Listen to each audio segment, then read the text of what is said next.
এক গ্রামে এক ব্রাহ্মণ ও ব্রাহ্মণী বাস করত। একদিন হয়েছে কি, একটা সুখবর শুনেছো গিন্নি? আমাদের জমিদার মশাইয়ের পুত্র সন্তান হয়েছে। তাই নাকি? তা বেশ, এ তো আনন্দেরই কথা, কিন্তু তোমায় যেন একটু বেশি খুশি মনে হচ্ছে। তা হবে না, জমিদার মশাইয়ের অনেক দিনের স্বাদ পূর্ণ হয়েছে। প্রাসাদে উৎসব হবে, আর সেই উপলক্ষে ব্রাহ্মণ পর্যন্ত হবেই হবে। আহ, কতদিন যে সেসব রাজকীয় খাবার খাইনি, এবার এবার একেবারে কবজি ডুবিয়ে খাবো। আহা, গাছে কাঁঠাল আর গোঁফে তেল, আগে তো নেমন্তন্ন করুক। ওই ওই- ওই শোনো, বলতে না বলতে। শোনো শোনো শোনো শোনো দিয়া মন, খুশির কথা বলি শোনো সকল প্রজাগণ। মহান জমিদারের হলো পুত্র সন্তান, সেই আনন্দে প্রাসাদে কাল বস্ত্র হবে দান, আর দ্বীপ্রহরে সেথায় হবে ব্রাহ্মণ ভোজন। যেথায় যত বামুন আছো রইল নিমন্ত্রণ। শুনলে কি বলে গেল? শুনলে? হ্যাঁ, এদেশে বামুনের সম্মান এখনো আছে। গোবিন্দ গোবিন্দ, পেট ভরলেই আনন্দ। গিন্নি, আজ রাতে আর খাবো না, উদরকে একটু বিশ্রাম দিতে হবে। কাল দ্বীপ্রহরে মহাভোজ। শুধু নিজের কথাই ভাবছো? আমার বুঝি ভালো মন্দ খেতে ইচ্ছে করে না? আচ্ছা পেটুক তুমি। আহা, চড়ছো কেন? খালি হাতে ফিরবো নাকি? যাবো, খাবো, আবার রাতে দুজনের আহার নিয়েও আসবো। বামুনের ঝোলা কি খালি থাকবে? হ্যাঁ? পরদিন সূর্য ওঠার সাথে সাথে বামুন জমিদার গৃহে যাত্রা শুরু করে। কিছু দূর যাওয়ার পর জঙ্গলের পথ। বামুন ভয়ে ভয়ে জঙ্গলের পথে হাঁটে। এই গভীর জঙ্গল রে বাবা, শেষে বাঘের পেটে প্রাণটা না যায়। বলতে না বলতে বামুন দেখলো পথের ধারে মস্ত একটা বাঘ পচা পুকুরের পাঁকে পড়ে হাবুডুবু খাচ্ছে। আরে, বাঘটা ওখানে কি করছে? না বাবা, কাছে গিয়ে কাজ নেই, বাঘটা পাঁক থেকে ওঠার আগেই পালাতে হবে। ও বামুন ঠাকুর, শুনছো? ও বামুন ঠাকুর, ভয় পেও না, ভয় পেও না, দয়া করে এদিকে এসো, আমায় বাঁচাও, নইলে এই পাঁকে ডুবে আমি মারা যাব যে। দয়া করে উদ্ধার করো আমায়। আহা, ডেকে বিপদ আনি আর কি? তোমার চালাকি আমি বুঝি না? তুমি হিংস্র বাঘ, আমি তোমাকে বাঁচালে তুমি তো আমাকেই খেয়ে ফেলবে। দোহাই ঠাকুর, দোহাই, কথা দিচ্ছি, আমি তোমাকে খাবো না, আমাকে বাঁচাও।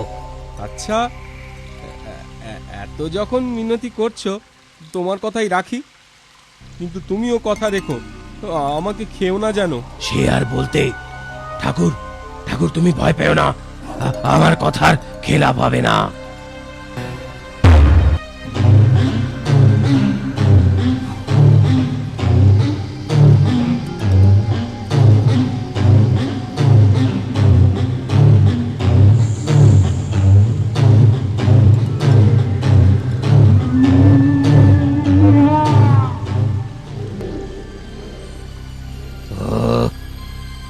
বাঁচলাম।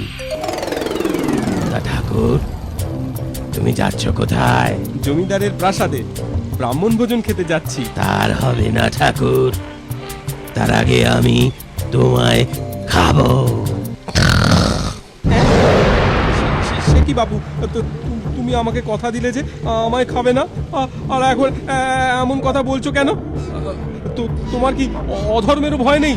আমিও সব ধর্ম অধর্ম বুঝি না, মানুষ সামনে পেলেই আমি তাকে খাই।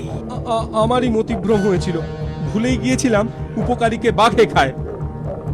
তা তুমি নিতান্তই যদি আমায় খাবে, তবে একটু সবুর করো।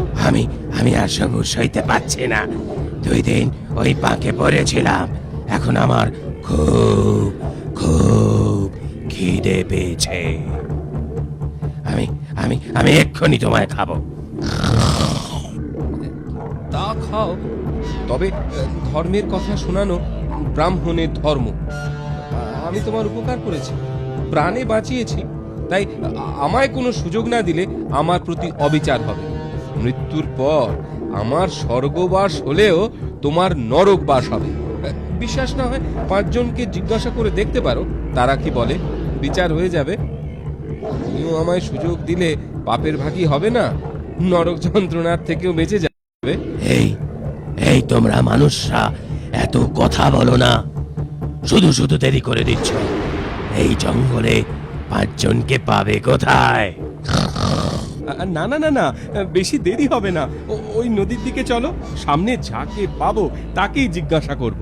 আচ্ছা তাই চলো। বাঘের থেকে বাঁচলাম, এবারে পাপের থেকে বাঁচি।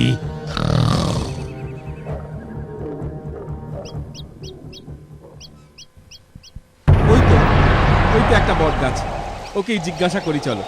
ওহে জ্ঞানী বট গাছ, তুমি আমাকে একটা বিচার করে দাও তো।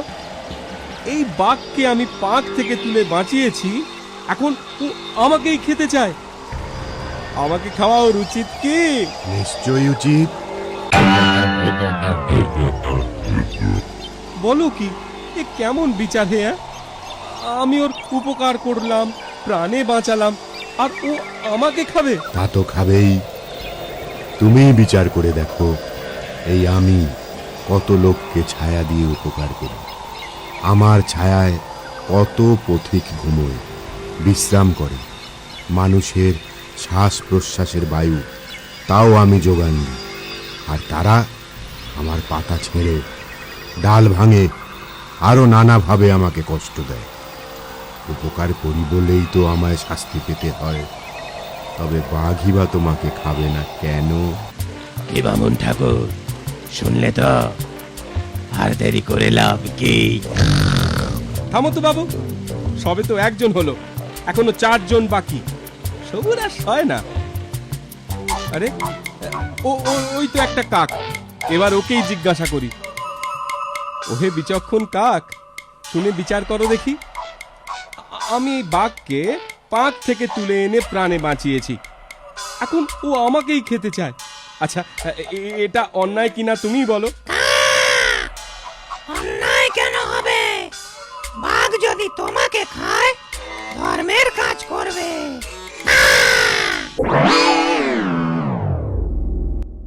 বাহ বাহ বাহ বাহ বাহ, খুব বিচার করলে তো। এই তুমি বিচক্ষণ, এই তোমার বুদ্ধি। মূর্খ কাক। মৃত্যুর মুখে তোমার বিচার বুদ্ধি লোপ পেয়েছে ঠাকুর, নইলে তুমি বাস্তব জ্ঞান হারাবে কেন? কি তোমার বাস্তব শুনি? এই আমাকে দেখো, যেখানে যত নোংরা আবর্জনা থাকে তা আমি খেয়ে থাকি। এতে কি সমাজের উপকার করি না? আমরা মানে কাকেরা না থাকলে সমাজের রোগ ব্যাধি আরো বেশি ছড়াতো। নোংরা আবর্জনা পরিষ্কার করে আমরা ঝাড়ুদারের কাজ করি। কাক কাক, আর তোমরা আমাদের দেখলেই ঢিল ছোড়ো, বাড়ি থেকে তাড়িয়ে দাও। কাক, অলক্ষণে কাক বলে গাল মন্দ করো, তা তোমরা উপকারীকে সাজা দাও। আর বাঘ তেমনটি করলে তার অধর্ম হবে কেন? কাক কাক। ও আর যে পারি না, খিদে পেয়েছে, খাবো। তার আবার ন্যায় অন্যায়, ধর্ম অধর্ম তোমরা পারো বটে। অত যদি বুঝতে তুমি, তো মানুষ হয়ে যেতে। চলো চলো, এবার 3য় জনের কাছে যাই।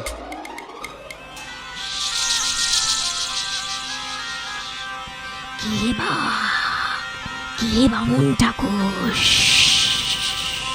তোমরা একসাথে কোথায় চললে? ব্যাপারটা কি বলো দেখি। বামুন ঠাকুর, ওই তো 3য় জন, ওকেই জিজ্ঞাসা করো না। শোনো হে সাপ, তোমার বিচার বুদ্ধি দেখি। এই বাঘ আমায় খেতে চায়, অথচ আমি ওকে প্রাণে বাঁচিয়েছি। উপকারীকে খাওয়া তো পাপ, কি বলো সাপ? কেন পাপ হতে যাবে কেন? এটাই তো রীতি। বাঘ মানুষকে খাবে না তো কি শাক পাতা দুব্ব ঘাস খাবে? না না না না, কিন্তু আমি তোর উপকার করেছি। উপকার কি আমি করি না? চাষের জমির পোকামাকড় ইঁদুর খেয়ে আমরা ফসল বাঁচাই, সেই ফসল খেয়ে মানুষ বেঁচে থাকে, পরে আমাদের উপকার মনে রাখে না, দেখলেই মারতে আসে, বিষ দাঁত ভেঙে দেয়, জাঁপিতে আটকে রাখে, আরো কত না অত্যাচার করে মানুষ। তাই সব যদি পাপ না হয় তো বাঘের বেলায় তা পাপ হতে যাবে কেন?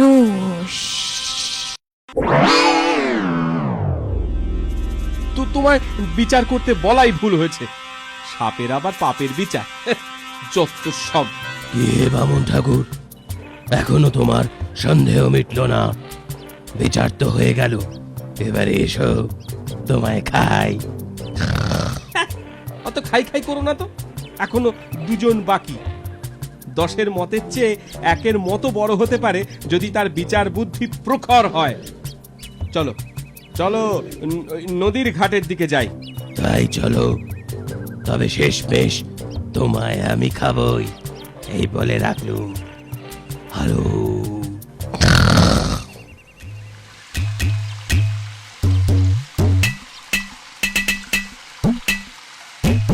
ঠাকুর, ওই হাঁড়িকে জিজ্ঞেস করো, দেরি করো না, খিদেতে পেট চ করছে।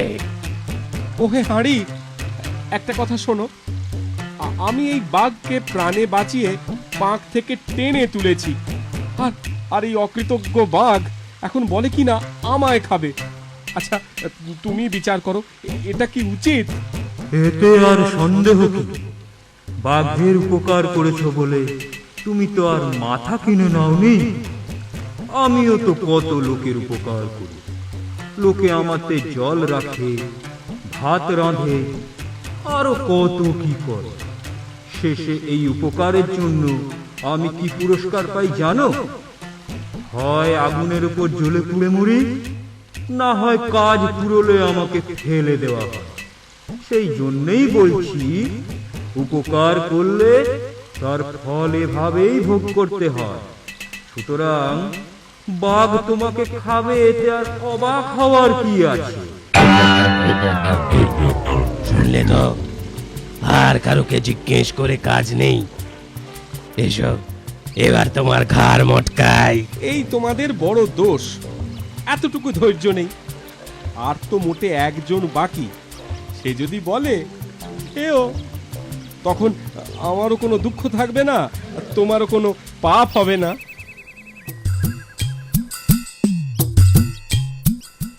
ও শেয়াল পণ্ডিত, পালিও না, তোমার কোনো ভয় নেই, ভয় নেই। মানুষ ছেড়ে বাঘ শেয়াল খাবে না। তুমি বরং আমাদের একটা বিচার করে দাও ভাই। কিসের বিচার? দূর থেকেই বলো, ওই বাঘকে আমি একটুও বিশ্বাস করি না। তোমাকে দেখে আমি একটু ভরসা পেলাম। তুমি পণ্ডিত, এতক্ষণ সব মূর্খদের কাছে বিচার চাইছিলাম জানো। ঠাকুর, ভূমিকা ছেড়ে আসল কথা বলো, আমার আবার তাড়া আছে। শোনো শেয়াল পণ্ডিত, হয়েছে কি, আমি অকৃতজ্ঞ বেঈমান বাঘকে প্রাণে বাঁচিয়েছি। ও পাকে ডুবে মরছিল জানো, তা ওকে বাঁচাবার পর আমাকেই খেতে চাইছে, অথচ আগে কথা দিয়েছিল আমার কোনো ক্ষতি সে করবে না। এটা কি কথার খেলাপ নয়? হ্যাঁ, এটা কি অন্যায় নয়? হ্যাঁ, তুমি বিচার করো। কি বাঘ, তুমি কথা দাওনি যে আমায় খাবে না? তা দিয়েছিলুম বটে, তাতে কি? কথা রাখতে গেলে তো আমায় ঠকতে হবে, না খেয়ে মরতে হবে।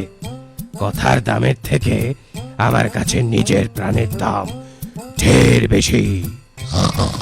তোমাদের কথা আমি কিছুই বুঝতে পারছি না। আর বিচার করতে গেলে আগে স্থান, কাল, পাত্র বিচার করতে হবে। তাই ঘটনা কোথায় ঘটেছিল? ওই ওইদিকে একটা পচা পাঁকের পুকুর আছে, সেইখানে। আমায় যদি সেখানে নিয়ে যেতে পারো তাহলে ন্যায় বিচারের সুবিধে হয়। তা বেশ, তাড়াতাড়ি চলো, সেখানেই যাই। খিদের জ্বালা আর সহ্য হয় না।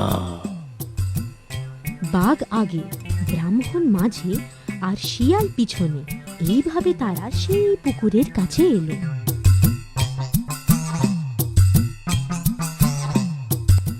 কি বাঘ মামা, তুমি কোথায় পড়েছিলে? দেখাও তো। এই যে, এইখানে আমি পড়েছিলাম। ঠিক যে জায়গা থেকে বামুন ঠাকুর তোমায় উদ্ধার করেছে সেই জায়গা দেখাও। কি বামুন ঠাকুর, বাঘ কি ওইখানেই পড়েছিল তো? না, মনে হচ্ছে আরো একটু এগিয়ে, আরো একটু দূরে। শোনো বাঘ মামা, চালাকি করো না। বিচারে বিলম্ব হলে তোমারই ক্ষতি। তুমি আরো একটু এগিয়ে যাও। হ্যাঁ হ্যাঁ হ্যাঁ হ্যাঁ হ্যাঁ, ঠিক ঠিক ওই জায়গা থেকেই আমি বাঘকে উদ্ধার করেছিলাম। টেনে হিঁচড়ে অনেক কষ্টে পাড়ে তুলেছিলাম। কেন বাঘ নিজে উঠতে পারতো না? ওহে বাপু বাঘ, তুমি নিজে উঠবার চেষ্টা করো দেখি। এই দেখো, আমি চেষ্টা করেও উঠতে পারছি না। এবার তোমার বিচার করো তাড়াতাড়ি, নইলে যে আমি পাকের মধ্যে, পাকের নিচে তলিয়ে যাচ্ছি। তলিয়ে যাচ্ছ? তা বেশ, তা বেশ, এ তো সুখের কথা। বামুন ঠাকুর, এক্ষুনি চম্পট দাও, আমিও পালাই। ওই বাঘ বেটা যেমন পাজি তেমনি ফল পাক, ওই পাকের ভেতরে ডুবে মরুক। বাঁচাও, বাঁচাও, এ কেমন বিচার হলো? আমি ডুবে মরছি যে। ও বামুন ঠাকুর, এবার আমি সত্যি সত্যি কথা দিচ্ছি, আমি তোমায় খাবো না। আমাকে বাঁচাও, বাঁচাও, বাঁচাও, বাঁচাও, বাঁচাও, বাঁচাও, চেঁচাও চেঁচাও, এবার যত পারো চেঁচাও। আমি আর কর্ণপাত করছি না, আমার ভালোই শিখতে হয়েছে। সে ভুল আমি আর করব না। ধন্যবাদ শিয়াল পণ্ডিত, তোমার সারা জীবন মনে থাকবে। এই বলে ব্রাহ্মণ ও শিয়াল চম্পট দিল, আর বোকা বাঘ ছটফট করতে করতে ক্রমেই ডুবতে থাকলো।